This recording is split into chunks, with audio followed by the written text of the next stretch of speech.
The woman in the floral cover-up marched toward James with the confidence of someone who was used to getting her way. Her designer sunglasses sat perched on her head, and her perfectly manicured nails gripped her phone tightly. "Excuse me," she called out, her voice sharp enough to make a few nearby swimmers pause their conversations. "I need to see your pool access card." James felt his stomach tighten, but his face remained calm. He'd been through similar situations before, though usually not at his own neighborhood pool. "Hi there," he replied politely, reaching for his wallet. "I have my card right here." "I've never seen you in this community before," the woman cut him off, crossing her arms. Her name was Mrs. Blackwood, as indicated by the community board member badge pinned to her cover-up. "I know every family in Pine Valley, and I don't recall any new residents in your—" She paused, looking him up and down. "Demographic." A few more people were starting to notice the interaction. The elderly man stopped his laps, treading water near the pool edge to watch. A mother quickly gathered her children from the shallow end, though whether to protect them from the confrontation or shield them from witnessing it wasn't clear. James pulled out his access card, holding it up for Mrs. Blackwood to see.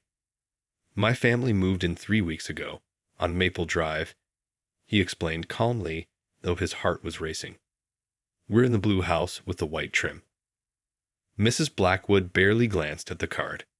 "That's impossible. I would have been notified of any new residents. That card must be borrowed or—" She lowered her voice dramatically, "stolen." The accusation hung in the air like the heavy summer humidity. By now, most of the pool area had gone quiet. Only the gentle lapping of water against the pool's edges and the distant chirping of birds broke the tension.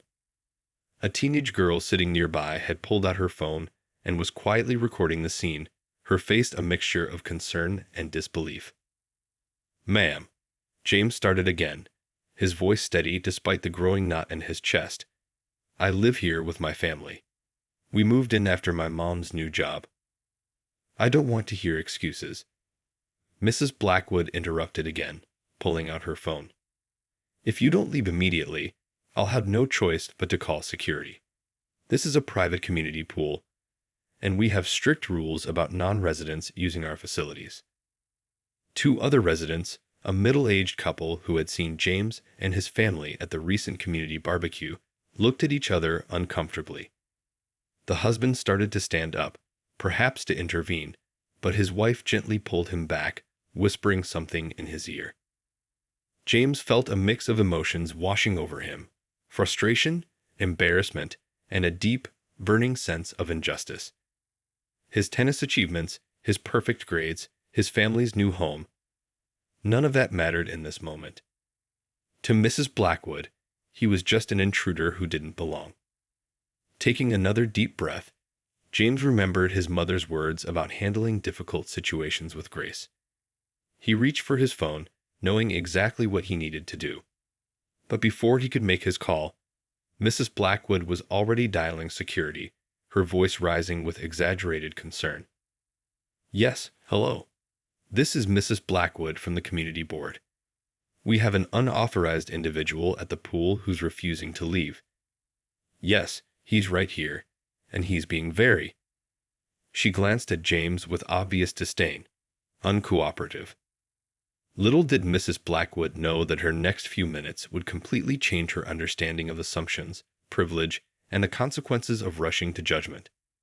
The summer afternoon was about to become a lesson she'd never forget, and a story that would soon spread far beyond the exclusive gates of Pine Valley. Things at the pool were getting more intense by the minute. While Mrs. Blackwood was still on her phone with security, 2 other residents slowly approached the scene. Mr. Chen, who lived 3 houses down from James's family, cleared his throat nervously. "Actually, Mrs. Blackwood, I can vouch for this young man. His family moved into the blue house on Maple Drive. I helped them unload some furniture when they moved in." Mrs. Blackwood waved her hand dismissively, covering her phone's microphone for a moment. "That's impossible, Robert. I would have been informed about any new residents. I'm the head of the welcoming committee, after all." She turned her attention back to her phone call. Yes, please send someone quickly. I don't feel safe. The last comment made James's hands clench into fists, but he kept them at his sides. The water in the pool no longer looked inviting. Instead, it seemed to mock him, rippling with the tension in the air. More people were filming now, their phones held up like silent witnesses to the unfolding drama. Mrs. Rodriguez, who taught at the local elementary school, stepped forward next. I've seen his mother at the community center, she offered, her voice firm but kind. They're definitely residents here. Maybe there was a mix-up with the paperwork. There's no mix-up, Mrs. Blackwood snapped, ending her call with security. I keep meticulous records of every family in this community, and I've never seen him or his supposed family at any of our monthly meetings or social events. James couldn't help but let out a small laugh at that. That's because my mom's been busy with her new position. She hasn't had time for social events yet. He pulled out his phone, knowing it was time to make that call. But before he could dial, Mrs. Blackwood, the security guard, arrived first, pulling up in his white golf cart. He was a friendly-looking man in his 50s named Mr. Thompson, known throughout the community for his fair and calm approach to problems. As he walked toward the pool area, 2 police cars pulled into the parking lot, their lights flashing but sirens now silent. What seems to be the problem here? Mr. Thompson asked, looking between James and Mrs. Blackwood's mouth opened and closed several times, but no words came out. She stared at the woman before her, the governor of their state, dressed in a crisp navy blue suit, radiating authority and maternal concern in equal measure. The 2 security personnel flanking her remained alert but professional, surveying the scene with practiced eyes. Your Excellency, Mrs. Blackwood stammered, her previous confidence evaporating like pool water under the hot sun. I had no idea. I didn't know. The governor raised her hand slightly, silencing Mrs. Blackwood mid-sentence.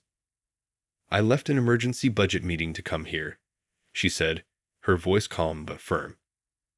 I received a call from my son about being harassed at our community pool. She emphasized the word "our" ever so slightly. The police officers, who had already recognized the governor, straightened their postures even more. One of them quickly put away his notepad, looking somewhat embarrassed. The crowd of onlookers had grown larger, with some residents who had been walking by stopping to witness this extraordinary scene. Mom, James called out, still sitting calmly on his lounge chair. Mrs. Blackwood was just explaining how she knows every family in the community, and she's never seen us before. His voice carried no anger, just a hint of something that might have been amusement. The governor walked over to her son, placing a gentle hand on his shoulder. Then she turned to address not just Mrs. Blackwood, but the entire gathering. We moved here 3 weeks ago. My son is a straight-A student and the top tennis player at his school. We chose this community because of its reputation for excellence and inclusivity. She paused, letting her words sink in. Or at least, that's what we were led to believe. Mrs. Blackwood had turned an interesting shade of red that clashed with her floral swimsuit cover-up. Governor, please understand. She tried again, her voice shaking. We have procedures, security protocols. Like calling the police on a teenager with a valid access card, the governor asked, her eyebrow raised. She turned to the officers. Gentlemen, thank you for responding, but I believe we can handle this as a community matter now. The officers nodded gratefully and began to make their way out. One of them could be heard muttering to the other. Wait until the guys back at the station hear about this. Mr. Thompson, the security guard, cleared his throat. Governor, please accept our sincere apologies. If there's anything we can do. Actually, there is, the governor replied, her voice taking on the tone she often used in legislative sessions. I'd like to schedule an emergency community board meeting. We clearly need to discuss some issues about how we welcome new residents. Her eyes fixed on Mrs. Blackwood's board member badge. The crowd had begun to murmur, with many people nodding in agreement. Some were still recording on their phones, while others were already typing rapidly, no doubt sharing this incredible story on social media. A few parents could be heard quietly explaining to their children about the importance of not judging people based on their appearance. Mrs. Blackwood looked like she wanted the pool to open up and swallow her whole. Her perfectly manicured hands twisted nervously at the hem of her cover-up. I should go," she managed to say, her voice barely above a whisper. "Actually," the governor said, "I think you should stay. We all need to have a long overdue conversation about what kind of community we want to be." She turned to the gathered crowd. "Would anyone else like to join us?" The afternoon sun continued to beat down on the pool area, but nobody moved to leave. They all knew they were witnessing something important, a moment when justice, dignity, and truth came together in an unexpected way. And in the middle of it all, James still sat calmly on his lounge chair, a small smile playing on his lips, proud of his mother and the lesson she was about to teach them all. The governor pulled up one of the pool chairs and sat down gracefully, never losing her commanding presence despite the informal setting. The crowd naturally formed a loose circle around her, with Mrs. Blackwood still standing awkwardly at the edge, looking like she'd rather be anywhere else. "Let's talk about what happened here today," the governor began, her voice carrying easily across the now quiet pool area. "My son came to swim after his tennis practice, something any resident of this community has the right to do. Instead, he was confronted, accused of trespassing, and had the police called on him." She paused, letting her words sink in. "All because he didn't fit someone's image of who belongs here." A gentle breeze rippled across the pool's surface, providing a brief relief from the afternoon heat. Several people shifted uncomfortably, especially those who had watched the scene unfold without speaking up. "Your Excellency," Mr. Chen spoke up, his voice sincere. "Some of us did try to explain that James lives here." The governor nodded appreciatively. "Yes, and I thank you for that. But shouldn't everyone feel welcome here without needing witnesses to vouch for their presence, without having to prove they belong?" Mrs. Rodriguez, the elementary school teacher, raised her hand slightly. "This is exactly what we try to teach our children, not to judge others based on appearances. And yet here we are, showing them exactly the opposite." Several parents hugged their children closer, perhaps realizing the impact this incident would have on young minds. The teenagers who had been recording everything had lowered their phones, too engrossed in the discussion to keep filming. I was just trying to protect our community," Mrs. Blackwood finally spoke, her voice small. "We've had problems with unauthorized people using the pool before." "And what made you assume my son was unauthorized?" the governor asked quietly. The question hung in the air, heavy with meaning. Was it his valid access card, his proper pool attire, or was it something else entirely? Mrs. Blackwood's face crumpled. For the first time, she seemed to truly understand the weight of her actions. "I'm so sorry," she whispered, tears forming in her eyes. "I never meant. I didn't think." "That's precisely the problem," the governor said firmly but not unkindly. "We don't think about our biases until they're exposed. We don't question our assumptions until they're challenged." She looked around the gathered crowd. "This isn't just about one incident at a community pool. It's about the kind of society we want to build." James, who had been quietly observing everything, finally stood up. "Mom, maybe we could use this as an opportunity. Remember that community outreach program you were talking about?" The governor's face lit up with pride at her son's suggestion. Even in this difficult moment, he was thinking about positive changes. "Actually, that's an excellent idea." She turned to address the crowd again. "What if we turn this incident into something constructive? A starting point for real change." People began nodding, some even pulling out their phones to take notes. The atmosphere had shifted from tense confrontation to something more hopeful. Even Mrs. Blackwood had stopped crying and was listening intently. "I propose we form a community inclusion committee the governor continued. Not just to handle incidents like this, but to actively work on making our community more welcoming to everyone. Who would be interested in helping with that? Hands started raising throughout the crowd.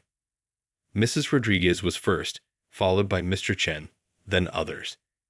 Even some of the teenagers raised their hands, eager to be part of the solution. The late afternoon sun cast long shadows across the pool deck, but nobody seemed eager to leave. They all sensed they were part of something important, a moment when a difficult situation was being transformed into an opportunity for growth and change.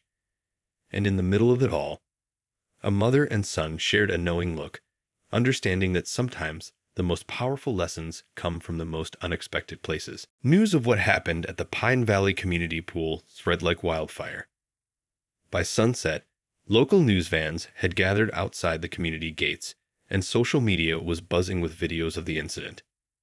The governor's office had received hundreds of calls, and #PoolConfrontation was trending nationwide. In her spacious home office later that evening, the governor sat watching one of the viral videos of the encounter. The footage, shot by a teenage resident, had already gathered millions of views. She shook her head, remembering the look on Mrs. Blackwood's face when she realized her mistake. "Mom." James knocked on the open door, 2 cups of hot tea in his hands. "I made your favorite." He walked in and placed 1 cup on her desk, settling into a nearby chair with his own cup. "You handled yourself so well today," she said, closing her laptop. "Better than most adults would have in that situation." James blew gently on his tea. "I just remembered what you and Dad always taught me. Stay calm, stay dignified, and let them reveal their own prejudices." The house phone rang, interrupting their conversation. It was the 5th call from national news networks wanting to cover the story. The governor's assistant had been fielding calls all evening, but this time it was different. A producer wanted to feature James on their morning show to discuss his experience. "No," James said firmly when his mother told him about the request. "I don't want to be known as that kid from the pool incident. This isn't about me. It's about something bigger." Outside their window, the evening had settled over Pine Valley. Security guards were still turning away curious onlookers and reporters trying to get into the community. Several news helicopters had even flown over earlier, hoping to get footage of the now famous pool. The governor's phone buzzed with a text message. It was from Mr. Thompson, the security guard, sharing an update about an emergency community board meeting scheduled for tomorrow morning. Mrs. Blackwood had already submitted her resignation from the board, effective immediately. "Do you think she learned anything?" James asked, noticing his mother reading the message. "Sometimes it takes a shock like this for people to examine their beliefs," she replied thoughtfully. "What matters now is how we move forward." As if on cue, emails started pouring in from residents wanting to join the newly proposed Community Inclusion Committee. Mrs. Rodriguez had already drafted a preliminary plan for diversity training sessions. Mr. Chen offered to host the first community meet and greet at his house, specifically designed to welcome new residents properly. The governor's phone rang again. This time, it was the state's Civil Rights Commission. They wanted to use the incident as a case study in their upcoming training materials. "With your permission, of course," the commissioner said respectfully. Later that night, as James was getting ready for bed, he heard more commotion outside. Looking through his window, he saw several families from the community gathering near the pool. They were putting up handmade signs that read, "Everyone welcome here," and "Pine Valley stands against discrimination." His mother appeared in his doorway, still in her work clothes from the long day. "You know," she said, watching the scene below, "sometimes the worst moments bring out the best in people." James nodded, thinking about how a simple afternoon swim had turned into something much more meaningful. His phone kept buzzing with supportive messages from his tennis teammates and schoolmates who had seen the videos. Even his coach had called to check on him. The evening news could be heard from downstairs, where his father was watching the coverage. The incident had sparked a national conversation about privilege, prejudice, and the small ways discrimination shows up in everyday life. But here in Pine Valley, real change was already beginning to take root. A community that had prided itself on exclusivity was learning a valuable lesson about true inclusivity. And it all started because one teenager kept his composure in the face of prejudice, and one mother turned a confrontation into a teaching moment that would resonate far beyond their neighborhood's gates. 1 week after the pool incident, Pine Valley was a different place. The emergency community board meeting had lasted for hours, with residents sharing their own experiences of feeling out of place or unwelcome. What started as a response to one incident had opened up a flood of honest conversations. The newly formed Inclusion Committee held its first meeting in the community center.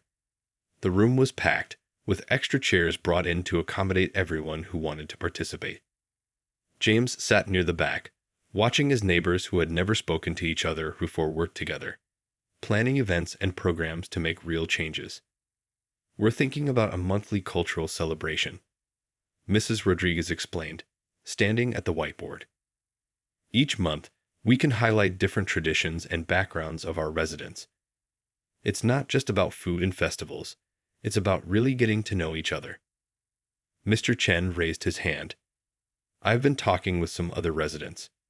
We want to start a mentorship program for teenagers in the community. Help them understand these issues early on." He smiled at James. "Maybe you'd be interested in helping with that."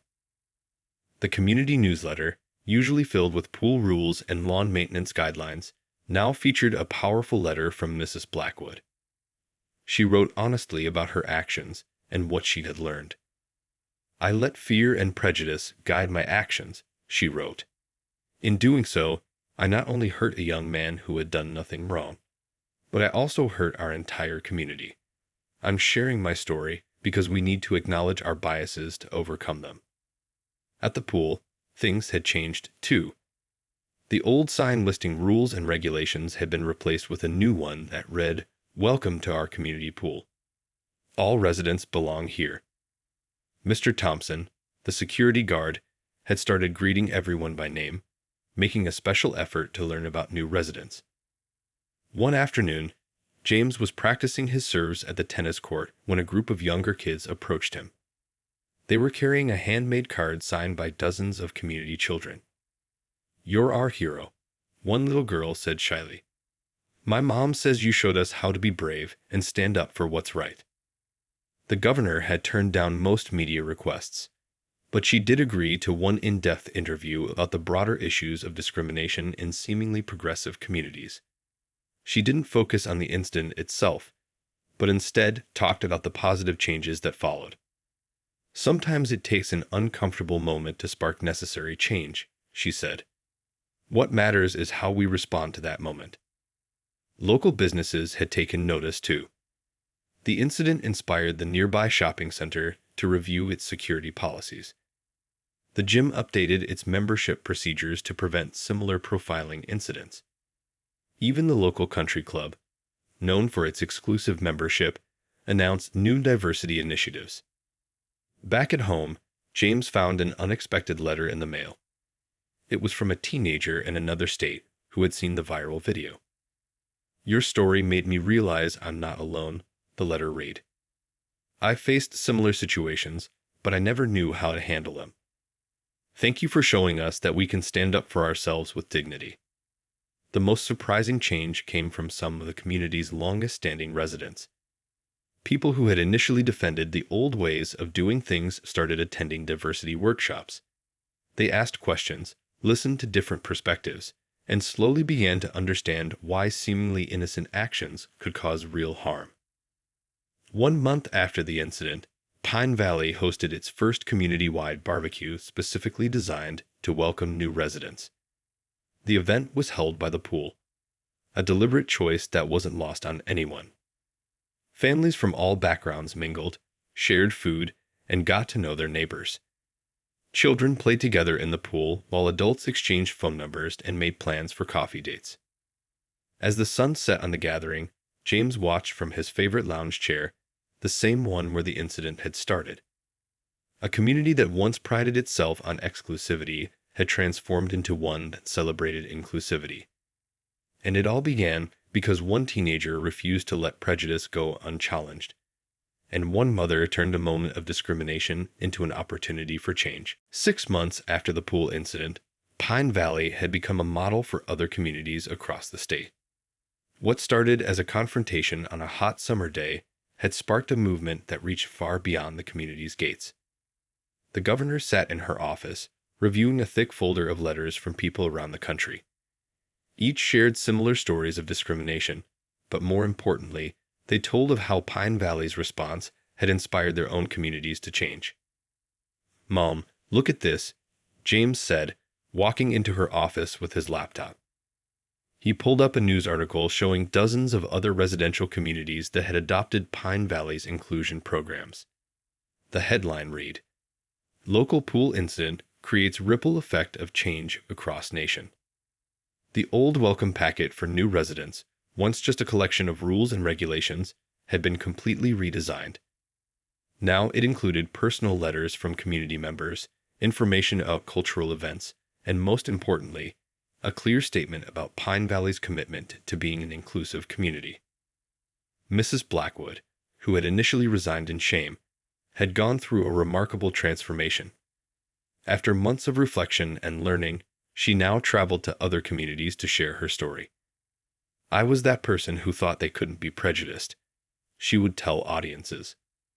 "Learning to admit and address our biases is uncomfortable, but necessary." The teenage girl who had recorded the original viral video had turned her experience into a school project about using social media for positive change.